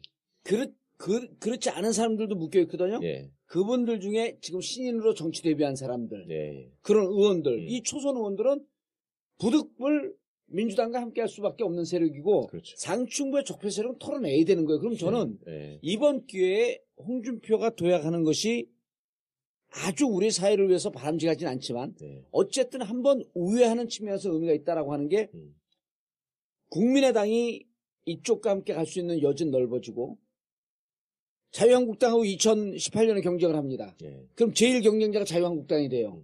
자유한국당은 그때도 적폐 세력입니다. 그렇죠. 그래서 2018년 때 지방선거에서 자유한국당을 완전히 누르면서 새로운 국민의당과도 일부 세력과 함께하고 정의당과도 함께하고 그래서 진보 진영의 블록을 단단하게 해놓을 때 중앙정부와 지방정부를 잡고 2018년서부터 개혁 드라이브가 세게 걸릴 것이다. 일단은 자유당이 2등 정도 원절에 머무는 게 좋다. 전략적으로. 저는 15% 넘어서 네. 죽지 않고 살아남아야 된다고 보는 거예요. 네. 여기에 저는 조금 다른 의견인데요. 네. 일단은 일단 방송 끝내죠. 이거 저는 뭐 동의하진 않습니다. 토의를 해봐야 될 것 같아, 이거는. 중요한 주제야. 그런데 자 3차 토론에서 네. 이 대지 흥분제 이후 치러진 첫 토론이었잖아요. 네. 근데 홍준표 후보가 거의 이 꼴찌 가깝게 점수가 나왔어요. 네. 그런데 제가 봤을 때 그 꼴찌로 간 가장 결정적인 이유는 기세에 눌렸어요. 기세 눌렸죠. 네. 홍준표라는 그 정치인은 이게 보수를 대변하면서 사실은 그냥 디테일보다는 이제 기세로 살아야 되는데 그렇죠. 계속 처음에 나오자마자 심상정 네. 후보가 말싸다기를 그냥 어랑 날려버리면서 난 당신하고는 말도 섞지 않겠다 네. 라고 해보면서 그게 그 앞에 두 번의 토론하고 한번 비교해 보면은 네. 나올 텐데 이제 그 기세에 눌렸는데 안철수 후보가 거기서 또 살려주잖아요. 토론하지 않겠다 그러더니 말은 하되 카메라를 보고 가겠다. 이걸 음주로 운전했을 때 음주운전은 아닌데 근데요? 네. 홍준표 후보가 멘탈 갑입니다. 예. 사실 토론해 그렇죠. 보십시오. 예. 그리고 그 계속 긴장을 한반도 전쟁 위기 긴장을 고조시키면서 보수층이 좋아할 말만 예. 딱 골라서 골라서 하고 하죠. 있거든요. 그렇죠. 시원시원하게. 네. 자 보십시오. 오늘 당장 중앙일보도 조사 결과 발표합니다. 홍준표 지사 올라갔어요. 올라갔습니다. 네. 계속 오릅니다. 예. 제가 볼 때는 그 정체는 아까 여성분들 그 부분은 저는 100% 동의하지만 이 안철수한테 빠졌던 영남 쪽에 있는 분들은 예. 아까 홍준표를 좋아서 지지하는 게 아니기 때문에 네. 그 부분들이 조금씩 계속 붙을 수밖에 예. 없다는 거죠. 그러니까 저는 이제 전망은 아니고, 예. 그러니까 저는 이제 이게 희망사항이? 당위에서 희망사항이었는데 뭐냐면 그런 이제 홍준표 그런 그 주춤한 그런 양상이 나타나고 그 다음에 유승민 후보에 대해서는 사람은 괜찮은 것 같은데 합리적인 보수인 것 같은데 뭐 그러면서 계속 이렇게 이게 이 어음이 계속 발행되고 있었거든요. 그런데 이 홍준표의 주춤할 때와 이 어음이 절묘하게 그다음에 안철수 후보는 또 꺾이고 있고 그러면 절묘하게 홍준표를 추격하는 양상이 그러니까 추격 못해 추격하는 양상이라도 나타나면은 네. 사실은 이제 그렇게 돼서 만약에 유승민과 홍준표 간의 골든 크로스가 나타나서 유승민이 만약에 이기게 된다. 그랬을 때 저는 대한민국 향후 이 정치 구도가 집권을 한 당선자에게 만약에 이제 뭐 이를테면 문재인 후보가 당선됐다 상장을 했을 때 드디어 보수와 진보가 서로 말을 좀 해볼 수가 있겠구나. 그렇죠, 그러니까 그렇죠. 어떤 그림이 그려지냐면 제가 봤을 때는 뭐냐면 어떤 상황이 됐을 때 이 국민의당하고 오히려 더 합의를 보기가 저는 더 어렵다고 봐요. 감정의 골이 당을 그러니까 흔들고 분탕질치고 나간 세력이기 때문에 네. 아까 홍도사님 말씀하실 때도 사람 가려받고 싶었잖아 지금. 예. 방대당은 절대 안 되는 거야. 거기서 네. 도저히 우리가 이기고 나서 네. 저들을 대접할 이유가 없는 거야. 그런데 아까 말한 정치 신인은 그러나 이제 또 수용도 할 수 있지만 그런데 뭐냐면 이 바른정당하고 얘기가 돼서 이렇게 가봅시다가 되면은 중간에 국민의당이 우리는 반대예요 라고 말하기가 힘들어지는 거죠. 그 사안에 대해서. 예. 그러니까 개혁과제를 이 바른정당이 동의를 해주고 그리고 바른정당은 내년 지방선거까지 국면은 지금은 어쩔 수 없이 적폐가 됐었고 이렇게 되면은 반성 국면이고 그렇다면은 우리가 저들하고 같이 그러니까 그리고 이미 스탠스는 배신자 스탠스가 돼버렸잖아요. 네. 그러니 차라리 이런 이제 그렇게 그 국면에 그 어떤 허니문 기간을 가져가지고 갔을 때 이 지금 다당제 상황에서 그리고 단독 이 정부가 안 되는 상황에서 다음 당선자에게 이 그림이면 정말 해볼 만한 그런 게 되지 않 그런 생각을 했었죠. 유승민 얘기 나왔으니까 한마디만 좀 보태면요. 그러니까 유승민이 왜 지지율이 안 올라가느냐. 두 가지가 있습니다. 하나는 바른정당이 그간에 했던 모습이 잘못됐고요. 그러니까 계속 외부 사람 데려오려고 했잖아요. 반기문, 황교안. 네. 그러다 보니까 당이 모래알 집단으로 계속 비춰진 거고. 두 번째는 유승민 자체도 문제가 심각한 게 본인은 보수의 적임자, 네. 신보수를 들고 나오면서 홍준표를 겨냥한 측면이 있어요. 처음에 계속. 그랬었죠. 거기서 올 표가 아닙니다. 그러면 안철수를 겨냥했어요. 안철수를 겨냥했어야죠. 근데 이분은 계속 문재인하고 싸우면서 보수의 대표성을 자기가 가져가려고 했는데 거기서 표 오지 않습니다. 그러니까 안철수로 가 있는 일부 보수표를 자기가 뺏어와요. 왜? 홍준표에서 올 표가 없기 때문에 배신자 프레임이 작동하고 있기 때문에 그걸 뺏어왔어야 하는데 그걸 노력을 안 했어요. 올 표가 없지. 어디서 와요? 그 표가.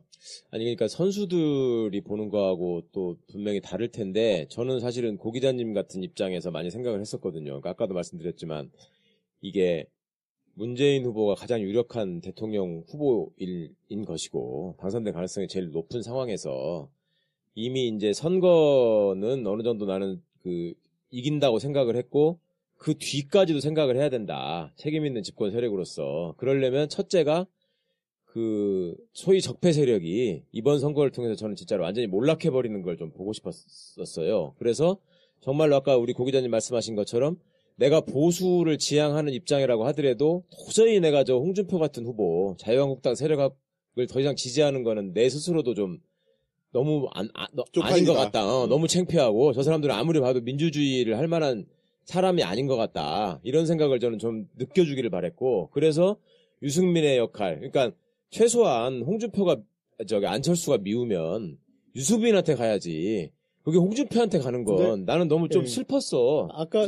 그리고 조금만 더 얘기할게. 그래가지고 저는 길게 가면은 결국은 그렇게 해서 홍준표로 대표되는 자유한국당 세력, 소위 그 구시대에 구악이 쌓여있는 적폐 세력들이 그대로 몰락을 하고, 그 다음에 좀 선거가 치러지는 와중에 문재인 진영이 어떻게 보면 상대적인 우세를 감안해가지고 소위 지지자들도 안철수 후보 측 지지자들도 전략적으로 저쪽하고 손을 잡아서 우리가 집권을 하는 게 좋지 않겠냐는 생각을 하는 사람들이 있지만 그렇다고 해서 적폐 세력하고 손잡고 청산을 하지 말아야 된다 이런 사람들은 또 많지 않거든요. 그리고 기본적으로 원래 민주진영의 지지를 갖고 있었던 사람들이잖아. 생각이 약간 달랐던 것이지. 그리고 새로운 시대로 접근하는 방식이 달랐던 건데 그게 왼수가 되지 않고 끝나고 나서 같이 손을 잡고 거기다가 바른정당까지 얹혀가지고 정말로 앞으로 해야 될 개혁이 얼마나 많습니까? 적폐청산이. 근데 그게 현실적으로 국회 의석이 그렇게 안 되는데 불가능한 일이잖아요. 그러니까 그 생각을 하면서 좀 지지자들 간에 못 박는 얘기 좀 안 했으면 좋겠다 생각을 했는데 이건 그게 아니더라고 막. 그럼요. 와 정말 이게 전쟁이 붙으니까. 대선은 전쟁입니다. 이 친문 친한 여기 붙는 거는 왼수 이상이더만 정말로. 잠깐만 덧붙이면 아까 이제 제가 국민의당과 연정을 할 수밖에 없다라고 하는 것, 그 다음에 여기까지는 동의를 해도 홍준표의 자유한국당이 약진하고 15% 넘는 거 이런 거는 뭐 동의할 수 없다는 저는 이게 동의와 무관하게 현실이죠. 그렇죠. 현실이고요. 저는 여기에서 출범하는 새로운 정부가 수를 좀 잘 둬야 되는 게 정말 이번에는 새로운 정치 개편과 정치 구도를 놓을 수 있는 절호의 찬스가 될 수 있을 거예요. 국민의당은 어차피 같이 할 수밖에 없는데 이제 보수가 분열돼서 바른정당이라고 하는 새로운 보수의 희망이라고 하는 이 정당의 맹활을 보여준 거거든요. 난 이쪽하고는 정책적 연대를 할 수 있는 틀을 잡아야 된다고 봐요. 안보 문제에 대해서 문재인 대통령이 되면 실질적으로 북한과 대화하기 위해서 미국하고 먼저 협의하겠다 그러잖아. 나 이제서 좋다고 봐요. 그리고 제일 먼저 북한 먼저 가겠다 그랬는데 그거보다도 미국 먼저 가야죠. 그리고 이 안보 부분에 대해서 아주 안정감 있는 자세를 주는데 이때 안보 문제를 사드라고 하는 민감 문제를 빼면서 바른정당과 이 부분에 대해서 스탠스 같이 맞춰나가는 거예요. 다만 사드 문제는 최순실이 한 것 같으니 지금 한번 다시 의논을 해보자. 그리고 사드 문제가 중국 문제를 갖고 허심탄회 얘기하면서 이슈를 세컨 아젠다로 좀 빼놓으면서 안보와 한미 혈맹 관계, 한미 동맹 관계를 같이 가자라고 하면서 이쪽을 오히려 홍준표 쪽하고 멀리 뛰어내는 작용을 나는 새로운 정부에서 할 수 있는 여지가 생겼기 아니, 때문에 근데 다행이라고 보는 거예요. 그 대목에서 제 질문이 뭐냐면요. 저는 이게 홍준표가 자유한국당 이번에 몰락했으면 좋겠다라고 생각을 한 게 이 사람들은 어쨌거나 대통령이 바뀌고 나면 그다음부터는 발목 잡기 할 거 아니야. 지방선거 때까지. 끝까지 방해하면서 전국이 제대로 못 굴러가게 만들어가지고 자 저렇게 됐으니까 우리를 지지해달라 이렇게 나올 놈들이거든. 그렇게 그러니까 해야죠. 그쪽에서 당연히. 그런데 네. 지금 이번에 자유한국당이 어쨌거나 15% 이상을 받았고 살아남으면 바른정당이 와야 될 것 같은데? 그래가지고 자유당이 오히려 바른정당이 뿔뿔이 더 근데 개기는 거 아니야? 아까 이제? 박시영 저도 통으로 안 움직이고 뿔뿔이 흩어지는데 네. 그쪽에 보수의 참신한 가치를 세웠던 사람들이 이쪽과 연정할 수 있는 가능성은 생긴다고 보는 거죠. 박시영 부대표 아까 지적을 했잖아요. 그러니까 왜 안철수 표를 뺏어와야 되는데 안철수와 싸워야 되는데 안 싸울까? 그러니까 유승민 후보도 통밥이 있는데 그걸 모르진 않아요. 근데 지금 제대로 공격을 못 하고 있는 거거든요. 그것은 자기를 둘러싼 세력이 나중에 국민의당과의 어떤 연대를 그런 것들 그림을 그리고 있기 때문에 내가 저렇게 안철수 공격을 해서 우리가 이제 이 파토가 나버리면은 그 사람들은 정말 갈 데가 없다. 행동을 해버릴 수가 있거든요. 움직여버릴 수가 있고. 그리고 아까 말씀하신 뿔뿔이 흩어지는 것도 현실이 될 수 있고. 그러니까 이 유승민이라는 그 정치인은 그런 잔걱정이 좀 많은 그런 잔계산, 잔걱정 많은 스타일의 정치인인데 제가 유승민이라면 자, 이번 대선에 당선되는 건 아니잖아요. 그런데 이 당선은 안 되는데 엄청나게 어음이 지금 20%까지 앞서기 시작합니다. 조사 결과를 보면. 근데 이제 그때 민주당이 전략을 잘 세우죠. 어디를 공략했냐? 경로당을 집중 공략합니다. 이 골목으로 들어가는 거죠. 호남에서 처음에 국민당이 골목으로 먼저 들어갔는데. 그러니까 처음에는 거리 유세들을 많이 하잖아요. 그 다음부터 이제 실질적으로 골목으로 들어가는데. 왜냐하면 60세 이상이 약하니까. 그래서 김정숙 여사 사진이 그렇게 계속 나왔구나. 김정숙 여사도 그렇고 필두로 해서 경로당을 쫙 장악하기 시작하죠. 밥봉사하고 그러는 거. 그런 식으로 들어가기 시작했고, 그 다음에 여기는 이제 대구부터 찍었고, 안철수 후보는 호남부터 찍었지 않습니까? 좀 다르게 느껴졌고요. 그러면서 조금씩 벌어졌는데, 분기점이 하나 와요. 뭐냐면 2차 토론회, KBS 토론회. 거기에서 사실 문재인 후보가 굉장히 고전을 하죠.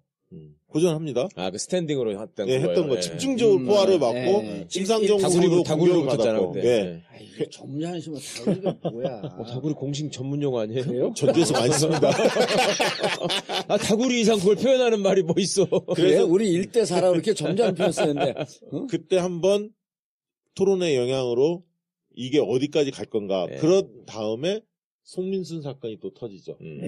좀 쪽지. 이렇게 공개되면서 이게 어떻게 영향을 미칠까. 왜냐하면 토론회 때 주적 발언이 논란이 됐지 않습니까? 그걸 좀 명쾌하게 해명을 하거나 아니면 반박을 하거나. 유승민 후보가 그런 거 아니에요. 북한이 주적이라고 밝혀라. 국방부에 써 있다 사실 없는데. 그건 사실 국방위원장이면서 그걸 모릅니까? 그렇게 얘기했어야 되거든. 맞습니다. 국방위원장 똥구녕으로 했네요. 그때 또 안철수 후보가 유승민 후보한테 올라타는 모습을 보여가지고 더 맛이 간 거 아니에요? 주적에 편승하는 거 하려고 그러다가. 호남에서는 또 그게 또 이슈가 됐었죠. 그러면서 그런데 어쨌든 약간 주춤하는 양상은 있었어요. 문재인 후보가 쭉 확대되는 두 후보의 격차가 15% 넘어서는 느낌이 있었는데 좀 주춤합니다. 한 2, 3% 주춤하다가 지금 이제 이번 주에 들어온 거죠. 이번 주 들어와서 일요일 날 토론회가 굉장히 이번 3사 그 선관위에서 주최했던 KBS, 토론회에서 MBC 사실 문재인 후보가 상당히 선방을 했고 반면에 안철수 후보가 죽을 썼죠 사실. 제가 방송을 하면서 그 패널들한테 1등 누구냐 이렇게 물어봤거든요. 근데 1등 문재인, 유승민, 심상정이 1, 2, 3등을 이렇게 돌아요. 패널들이 다. 1, 2, 3등. 그러니까 문이 1등일 경우 있고 유가 1등일 경우 있고 심이 1등일 경우가 있어. 근데 문이 1등인 경우도 나온다라고 하는 게 좀 이례적인 거거든요. 문 후보가. 꼴찌는 동일하죠. 꼴찌는 동일하지 않습니다. 바뀌었어. 홍이 4등, 안이 다 꼴등으로 가 있어. 이번 거는 그렇죠. 이번 게 3차에서 패널들이. 그러니까 패널들이 보는 게 자기 정치적 성향과 무관하게 나름대로 그 정치 패널들, 이 평론가들이 비교적 정확하게 보잖아요. 근데 문 1등, 안은 거의 4명 중에 3명은 안을 꼴찌로 다 뽑더라고. 그렇죠. 그러니까 이게 마지막 하나만 더 음. 말씀드릴게요. 그래서 이번 주가 왜 중요했냐면 사실은 이번 주 29, 30일 날부터 이제 투표용지 그 인쇄 들어가지 않습니까? 예. 29일 날 사실 선거는 끝나는 겁니다. 왜냐하면 다음 주 월요일부터 5월 1일부터는 연휴가 연휴가 끼어있고 노는 사전 때니까. 투표하고 이제 사실 마음을 다 굳히는 거거든요. 그럼 예. 남은 일주일밖에 안 남았는데 예. 사실상은 예. 마지막 어떻게 보면 2차 골든타임이 사실은 안철수 후보한테 온 거예요. 이번 토론이 그렇죠. 일요일 날 토론에서 네. 왜냐면 격차가 벌어지고 있었기 때문에 이거를 재반등할 수 있는 절호의 기회였는데 2차 골든타임을 놓친 겁니다.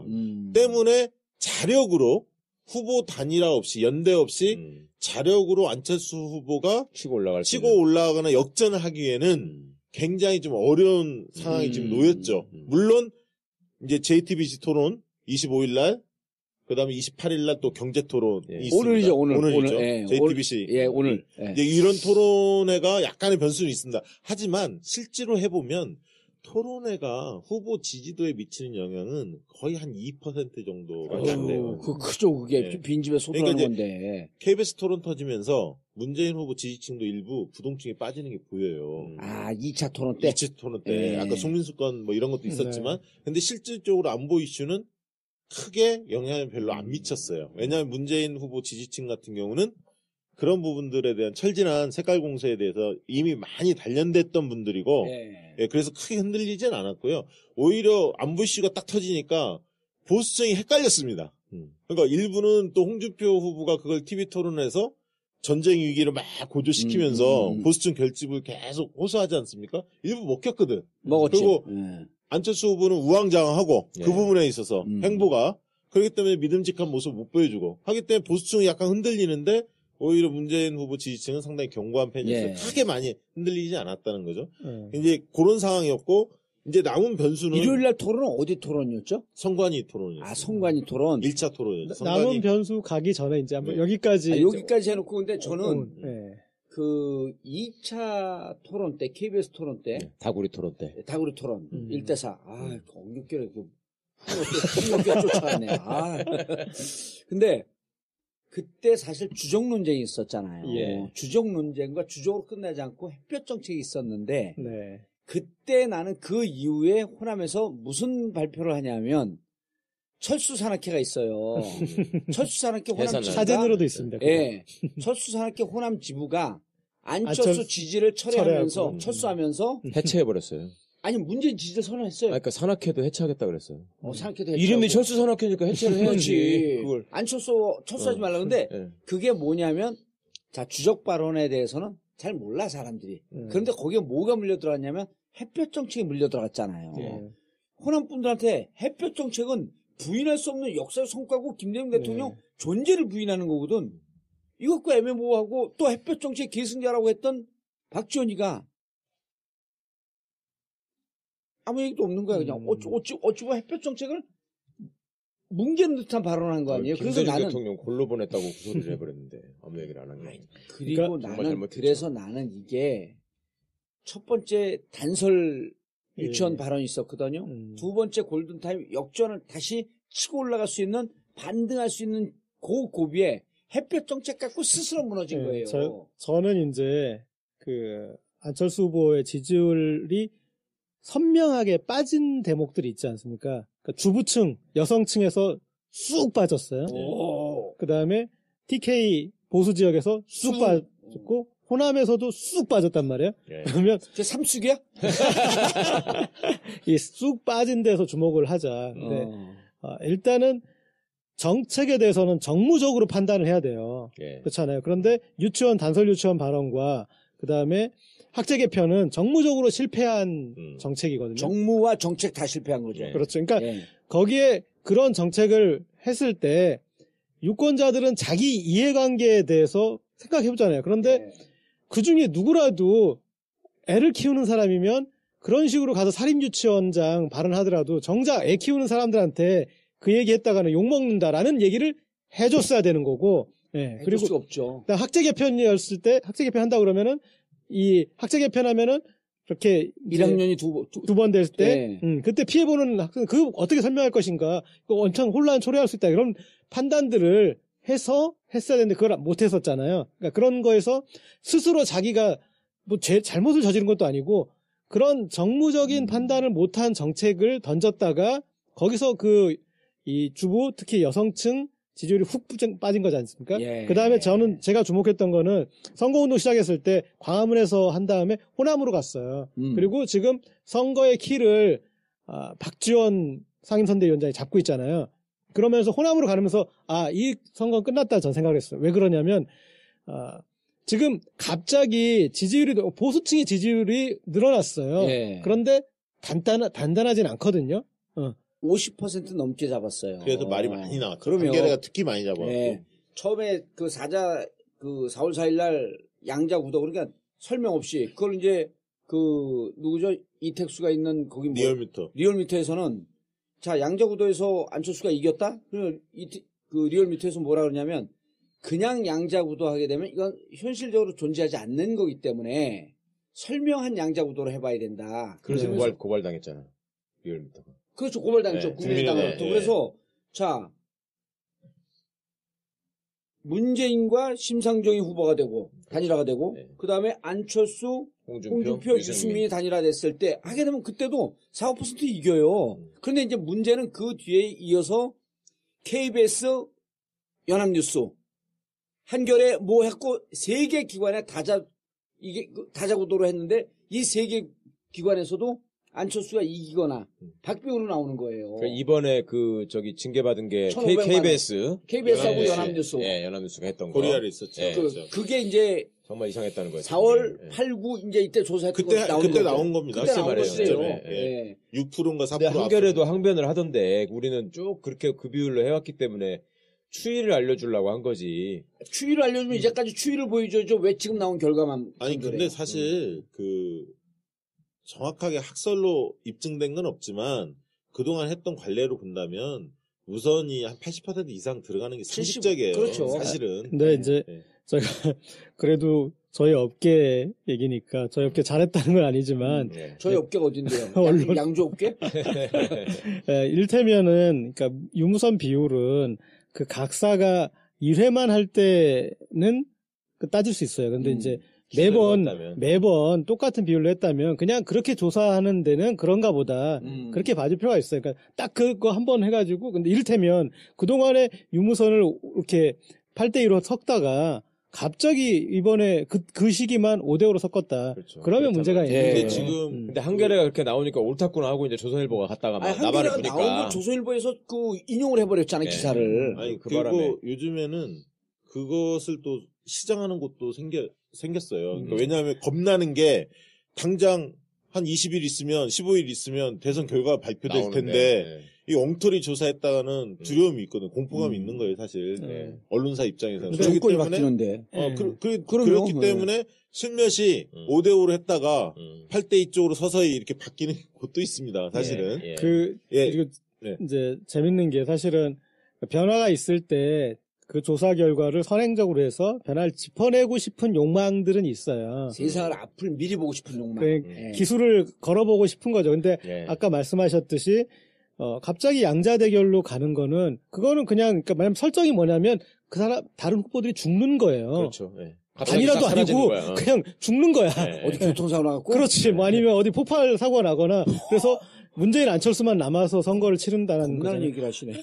아니 그렇지 않다면 기왕이면 하늘로 들어올려져서 천국에 가셨다고 이렇게 승천을 하시거나 그러니까 그렇지 않다라면 아까 말씀하셨듯이 그런 맥락을 풀어서야지 물어볼 수 있는 거고. 그 작업이 좀 들어간 거죠. 내일신문하고 디오피니언 조사는 굉장히 튀었고. 그런데 저런 건 또 있는 것 같아요. 뭐냐면 그렇게 해서 그 변화 양상을 사실은 이제 극대화 시킨 거죠. 그러니까 그때 흥미를 유발시키는. 근데 그렇게 이렇게 이제 국면이 그렇게 간 건 있습니다. 뭐냐면 이 대선에 대해서 설계도가 사실은 국민의당께 제일 좋았던 거예요. 그러니까 뭐냐면 이렇게 저렇게 흘러서 이 양자 대결로 흐름으로 가게 그것을 기대했던 거예요. 사실은 의도했지만 의도대로 되는 건 아니잖아요. 정치가. 근데 기대는 했는데 그게 맞아버렸어.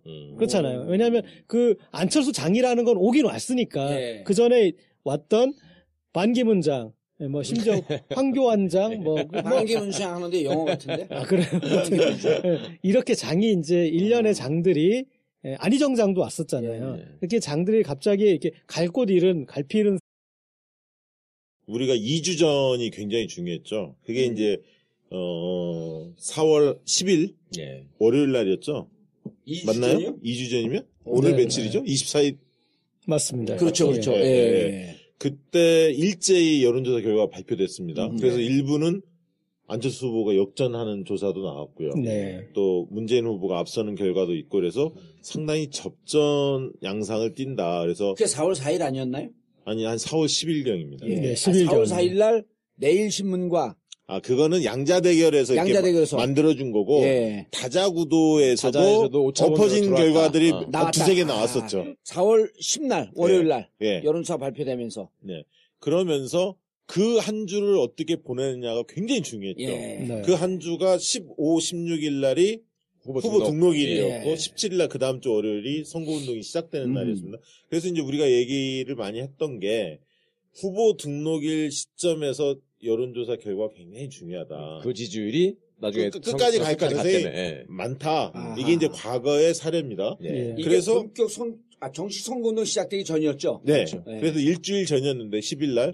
그러면서 이 추세대로 간다면 골든 크로스가 일어날 거다. 안철수의 급부상이 일어났던 시점이었기 때문에. 예. 근데 그로부터 2, 3일이 굉장히 중요했는데 예. 사실은 문재인 캠프에서는 초비상이 걸렸죠. 왜냐하면 그렇죠. 전날, 일요일 날, 월요일 날 조사 결과가 대충 들리지 않습니까? 예. 기자들 통해서 돌았죠. 뭐 돌았습니다. 그래서 그런데 마침 그때 일요일, 토요일 날 문재인 후보가 17군데인가 19군데 언론사 인터뷰가 다 잡혀 있었어요. 토요일 날, 일요일 날. 예. 그러면서 언론사 인터뷰를 다 한 거예요. 그때.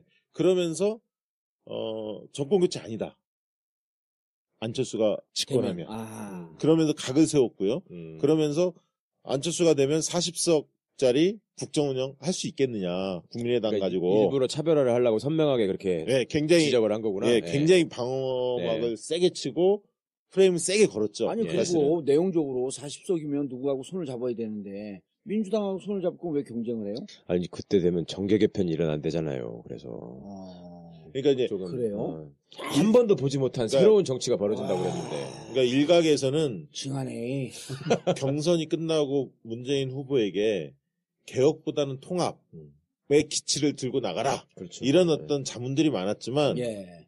문재인 후보께서 그때 적폐청산, 예. 개혁, 음흠. 그다음에 정권교체 이 전선 기조가 맞다. 계속 밀고 나가야 한다라는 것을 본인이 예. 언론 인터뷰를 하면서 쫙 말씀을 하신 거예요, 사실은. 그러고 월요일 날 딱 맞이한 거예요. 근데 여론조사 결과가 막 그렇게 나오니까 문재인 캠프에서 지금 난리가 난 거죠. 아하. 기조를 바꿔야 한다. 별 얘기들이 다 나올 거 아닙니까? 내버수당탕탕했지. 예. 예. 그런데 후보가 그렇게 딱 음. 전선을 딱 치니까 일단 좀 지켜볼 수밖에 없었던 거고 그러면서 이제 며칠 갑니다. 며칠 가는데 그 와중에 이제 국민의당의 이제 실점들이 계속 나옵니다. 뭐였냐면 첫 단설 번째는 유치원이 제일 커요. 제일 컸고요. 그 앞에 버스 동원해서 JTBC 원광대. 원광대가 예. 가서 뭐 광주에서 어떻더라 렌터카 예. 막 이런 게 터지고 그 다음에 이제 말씀하신 대로 유치원 단설 유치원이 제일 폭하냐. 컸죠. 예. 그리고 나서 교수 임용 채용 뭐 이런 것들이 계속 터지죠. 한 서너 개가 터집니다. 예. 그러면서 조사를 했더니 실제로 근데 사실은 그때 조사 방식의 문제였지만 실질적으로 무선을 80%를 섞고 유선 전화를 20% 섞었을 때는 그 당시에도 그렇게 안 한 나왔죠. 4, 5% 앞서고 있었어요. 예. 근데 그 메이저 언론사들이 대개는 50대 50 정도를 예. 섞었기 때문에 유무선을 보수 언론 무슨 뭐, 메이저 언론이야. 보수 언론? 그러면. 이럴 때는 좀 좋게 얘기했다 뒤에서 까면 되잖아요. 아니에요. 그리고 예를 들었고 한겨레하고 어디하고 조사한 것도 네. 유선 비율을 사람 어떤 그 장들이 오긴 온단 말이에요. 그리고 거기에 이제 또 이 사람들이 중요시하지 않는 어떤 그 사건이 있는데 박근혜 대통령 구속이 중요해요. 그러니까 뭐냐면 박근혜 대통령 구속이 안 되는 그 측면에서는 지금 그 구속, 그러니까 박근혜가 선거의 중심에 있는 거예요. 근데 구속이 되면서부터 그때부터 지금 문재인이 보이는 거예요. 지금 박근혜 보입니까? 지금 이번 선거에 거의 지금 사라지고 있어요. 그렇죠. 예. 시켜놔 버리니까 그 다음부터 반문도 그 다음부터는 이제 아주 절대 대세 주자인 문재인이 보이고 반문이라는 거에 대해서 각성이 생긴 거죠. 그래서 여러 요소들이 결합이 돼서 그 국면에 그 다음에 이제 2차 저차에서 자유한국당과 이 바른정당의 단일화나 그런 것도 없고, 예. 그 다음에 저쪽도 어떤 친박의 세가 결집되는 후보도 아니고, 홍준표 후보가 됐고, 이런 일련의 요소가 흐트러진 와중에 거기에 이제 결집되는 그 아주 설계했다면 기가 막힌 지점은 있었던 거죠. 그런데 예. 언론이 그 양상, 아까 실제 실측 정확히 냉정해 보면은 그러더라도 5% 정도의 갭이 있는 부분이 있는데 그게 이 비슷하게 보일 정도의 이제 나름 테크닉들을 구사했던 그런 또 그런 부분도 또 있고요. 잠깐만, 이제 그 부분을 아까 조금만 더 설명을 예. 드릴게요. 그래서 이제 10일 날부터 이제 그런 악재들이 검증 공세가 터지고 스스로 유치원 발언을 하면서 예. 안철수 지지도가 일간 조사를 해보면 조금씩 빠졌고 빠지기 시작했죠. 문재인 후보 지지는 조금씩 올랐는데 거기에 또 있었던 게 뭐냐면 SBS에서 주최했던 토론회가 있었습니다. 거기에서 나름대로 1차 토론회에서는 문재인 후보가 잘했죠. 예. 상당히 선방을 했습니다. 그러면서 안철수 후보가 그때 토론은 좀 잘 못했고요, 사실. 그러면서 주말 그때만 전교 1등. 그때만 못한지 일단 두 번째보다 잘했지 그때가 훨씬. 그때 잘 못했죠, 사실은. 아니, 그러니까 못했지만 예. 두 번째보다는 잘했다고. 첫 번째가. 그래서 주말에 조사를 논쟁이 해보면 몇 번째 제일 잘 못했나. 네, 그때 15, 16일 날 주말 조사를 해보면 대략 조사 결과들이 대개 한 7%, 많이 나는 데는 10%뭐 이렇게 나왔습니다. 예. 그러다가 후보 등록을 했지 않습니까?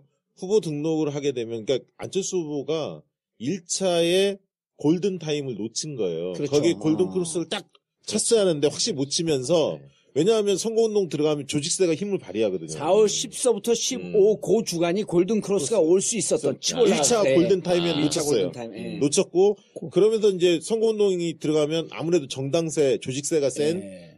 민주당이 치고 나갈 수밖에 없었기 그렇죠. 때문에 차이가 점점 벌어집니다. 그래서 17, 18, 19로 가면 갈수록 뭐 조사 기간 따라 다르지만 10%에서 14%뭐 여기까지 이제 막 벌어지기 시작합니다. 사실은. 그 민주당 조직뿐만 아니라 자유당 조직도 가동이 되기 시작하니까 가동하- 이게 가동하- 확 벌어지는 것 같아요. 그렇죠. 맞습니다. 아니, 지금 자유한국당 조직은 네.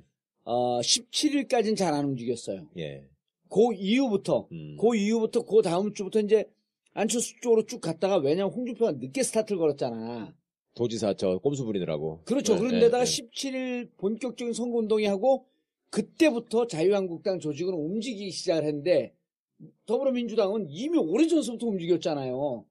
응축된 힘이 나오니까 그러니까 이 보면은 홍준표가 올라가는 게 공식 선거운동하고 4, 5일쯤 지나면서부터 조금씩 올라가기 시작을 하죠. 예. 그때부터 흥분제가 듣기 시작했구나. 그래서 이제 3, 4일 지난 다음부터. 아니 그때 이미 17일 날 시작을 하고 네.